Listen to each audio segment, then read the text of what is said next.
నువ్వు పెద్ద rebel star Prabhas రాజు నీకు మామ నా కారులో మనం కూడా వీటితో పాటు భీమవరం వెళ్ళిపోదాం రా.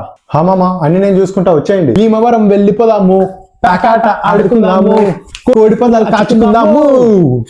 ఈసారి మనం హైదరాబాద్ లో తిరుగుదాం. పండక్కి హైదరాబాద్ లో ఏం వీక్తాం రా. సరే అసలు హైదరాబాద్ లో ఏమేమి ప్లేసెస్ చూసినా చెప్పరా. ట్యాంక్ బండ్ అంతే. హైదరాబాద్ ట్రాఫిక్ వల్ల ఎవడు తిరగడు. ట్రాఫిక్ లేకపోతే హైదరాబాద్ ఏమైనా సింగపూర్ అయిపోతుందా? హైదరాబాద్ లో ట్యాంక్ బండ్ తప్ప ఇంకేం లేదు. మామ నువ్వు నీ బట్టలు ప్యాక్ చేసేసుకో, బొక్క తెలుసు. మామ సంక్రాంతికి ఆంధ్రాడు ఆంధ్రాకి వెళ్తాడు, తెలంగాణ కూడా ఆంధ్రాకి వెళ్తాడు. అయితే నువ్వు కూడా మీ బీహార్కి వెళ్ళిపోరా. నాది గుజరాత్ రా. ఏదైతే అన్న ఒకటేగా. అవుబే అయితే ఏం చేద్దాం. ఒక్క ఓల్డ్ సిటీ వాడు తప్ప హైదరాబాద్ ఇంకెవడు ఉండడు. హైదరాబాద్ ఎక్స్ప్లోర్ చేయడానికి ఇదే బెస్ట్ టైం. మామ నాకు వీడియో అనేది కరెక్ట్ అనిపిస్తుంది. బీఆర్ రోడ్ మాటలు ఇంటవేంద్రా నువ్వు కూడా. అరే నాకు సంక్రాంతి పెద్ద పండుగ రా, నేను పక్కా వెళ్ళాలి. నువ్వు పెద్ద రెబల్ స్టార్ ప్రభాస్ రాజు, నీకోసం ఊరంతా వెయిట్ చేస్తూ ఉంటది. మా ఇంట్లో నేనే రాజుని రా. అయినా కోడి పందాలు బీచ్లు అన్నారు కదరా. వండర్లాలో భీమవరం కన్నా పెద్ద పెద్ద తలలు వస్తాయి.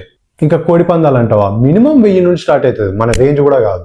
బెట్ ఆడకపోతే మనకు మజా ఎలాగో రాదు. అంతేరా. అరే నువ్వు ఇంట్లో ఫోన్ చేసి రానని చెప్పేసి. ఇంత చిల్లర గాళ్ళు ఉన్నారేం రా. నా గురించి కూడా కొంచెం ఆలోచించండి రా.